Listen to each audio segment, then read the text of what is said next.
അതുപോലെ തന്നെ തിരുവനന്തപുരം ജില്ലയുടെയും അതിർത്തി പങ്കിടുന്നതായ പള്ളിക്കൽ എന്ന പേരുള്ള ഒരു പ്രദേശമുണ്ട്.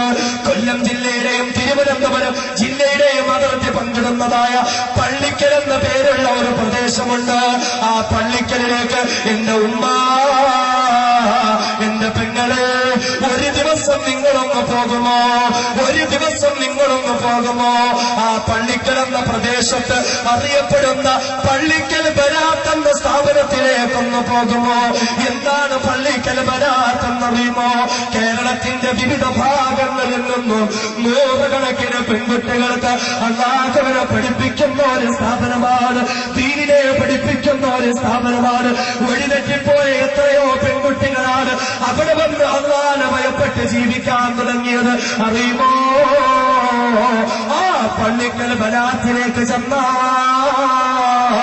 ആ ബരാത്തിന്റെ മേൽനോട്ടം വഹിക്കുന്നതായ ആമിന എന്ന പേരുള്ളതായ ഒരു ഉമ്മയെ കാണാൻ കഴിയുന്നതാ. സ്നേഹത്തോടെ എല്ലാവരും ആമിന ഉമ്മ എന്ന് വിളിക്കുന്നതായ ഒരു സ്ത്രീയെ കാണാൻ കഴിയുന്നതാ. ആ ആമിന ഉമ്മ ഇന്ന് ഖുർആനിന്റെ സ്ഥാപനം നടത്തുകയാണ്. ആ ആമിന ഉമ്മ ഇന്ന് ഖുർആനിന്റെ ഹിഫ്ളിന്റെ സ്ഥാപനം നടത്തുകയാണ്. അറിയുമോ? ആ പള്ളിക്കൽ ബരാത്തിൽ നിന്നും ആമിന ഉമ്മയുടെ സ്ഥാപനത്തിൽ നിന്നും ഈ വിനീതന്റെ ഏറ്റവും പ്രിയപ്പെട്ടവരായ എന്റെ ഭാര്യ ഉൾപ്പെടെ 13 പെൺകുട്ടികളാണ്. 13 പെൺകുട്ടികളാണ് അല്ലാഹുവിന്റെ വിശുദ്ധ ഖുർആൻ മുഴുവനും മനഃപ്പാഠമാക്കിക്കൊണ്ട് ഈ സമുദായത്തിന് വേണ്ടി സേവനം ചെയ്യാൻ സന്നദ്ധരായി സമർപ്പിക്കപ്പെട്ട ഹാഫിളാത്തുകളായി പുറത്തേക്ക് ഇറക്കിയത്. വിശുദ്ധ ഖുർആൻ മുഴുവനും മനഃപ്പാഠമാക്കിയ 13 പെണ്ണുങ്ങളെ ഈ സമുദായത്തിന് സമർപ്പിച്ച ആമിന ഉമ്മയുണ്ടല്ലോ. അറിയുമോ എന്റെ സഹോദരി? ആമിന ഉമ്മയുടെ ഒരു ദിവസത്തെ 1 മണിക്കൂർ പ്രഭാഷണത്തിന് വേണ്ടി കേരളത്തിന്റെ വിവിധ ഭാഗങ്ങളിൽ നിന്നും ഒരുപാട് സന്നദ്ധ സംഘടനകൾ ഫോൺ ചെയ്യുകയാണ്. ആമിന ഉമ്മയുടെ 1 മണിക്കൂർ ഞങ്ങൾക്കൊന്ന് കിട്ടുമോ? ഞങ്ങളുടെ സ്ത്രീകൾക്ക് വേണ്ടി അല്ലാഹുവിനെ ഒന്ന് പരിചയപ്പെടുത്താൻ, ഞങ്ങളുടെ സ്ത്രീകൾക്ക് വേണ്ടി റസൂലിനെ ഒന്ന് പരിചയപ്പെടുത്താൻ 1 മണിക്കൂർ ആമിന ഉമ്മയുടെ ക്ലാസ് ഒന്ന് കിട്ടുമോ? ആമിന ഉമ്മ പലയിടത്തും അല്ലാഹുവിനെ പറഞ്ഞ സ്ത്രീയാണ്. ആമിന ഉമ്മ പലയിടത്തും അല്ലാഹുവിനെ പരിചയപ്പെടുത്തിയ സ്ത്രീയാണ്. അതേ പലപ്പോഴും പലയിടത്തും ഓഡിറ്റോറിയത്തിൽ സ്ത്രീകൾക്ക് വേണ്ടി മാത്രം ഒരിക്കൽ അവർ ക്ലാസ് നടക്കുമ്പോൾ മണിക്കൂറുകളോളം നിന്റെ ക്ലാസ് കഴിയുകയാണ്. പൊട്ടിക്കരഞ്ഞ് എല്ലാവരും ദുആ ചെയ്യുകയാണ്.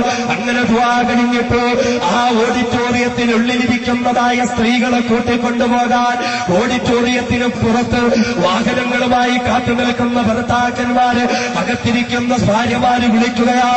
അവര് തങ്ങളുടെ ഭർത്താക്കന്മാരെ വിളിച്ചിട്ട് പറയുന്നു, ഇല്ല, എനിക്ക് പർദ്ദ വാങ്ങിത്തരാതെ, എന്റെ ശരീരം മുഴുവനും പറയുന്ന വസ്ത്രം എനിക്ക് വാങ്ങിത്തരാതെ, ഇല്ല ഇല്ല,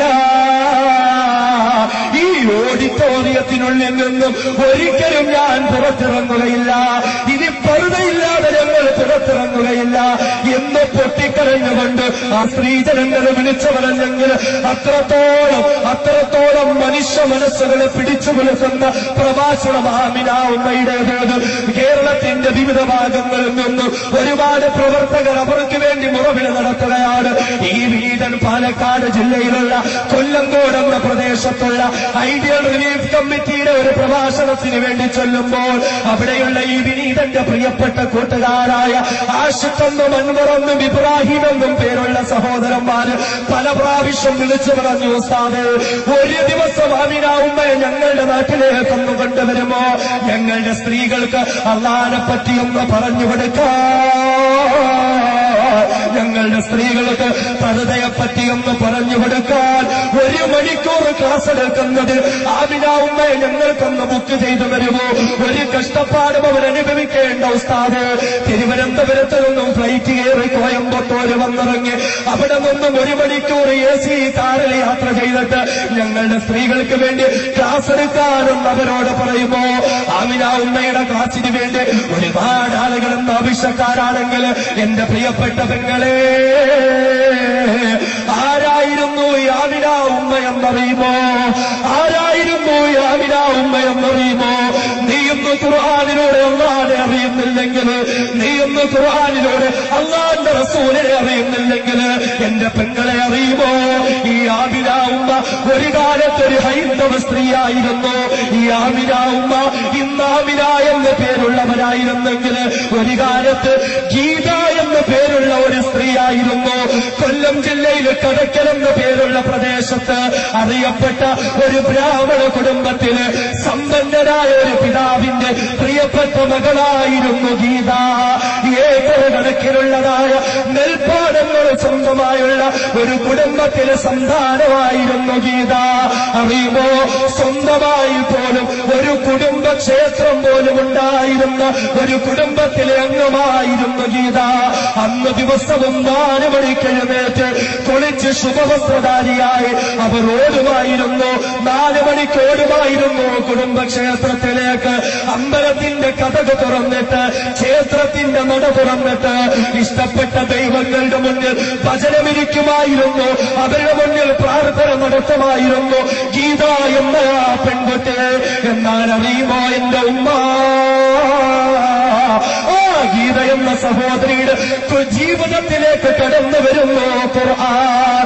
അവരുടെ മനസ്സിലെ വിശ്വാസത്തിന്റെ വെള്ളി വെളിച്ചം വീശിക്കൊടുക്കുന്നു ഖുർആൻ.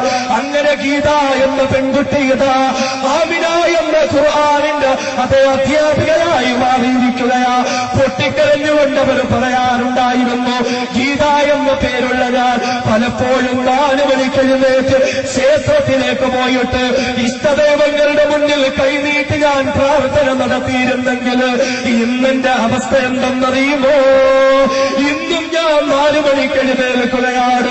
ഇന്നും ഞാൻ എഴുന്നേറ്റ് ശരീരം ശുദ്ധിയാക്കുകയാണ്. ദൈവങ്ങളുടെ മുന്നിലേക്ക് പോകാനല്ല, പിന്നെയോ എന്റെ അല്ലാഹുവിന്റെ അടുക്കലേക്കൊന്ന് പോകാൻ, എന്റെ പടച്ചവന്റെ മുന്നിലേക്കൊന്ന് പോകാൻ.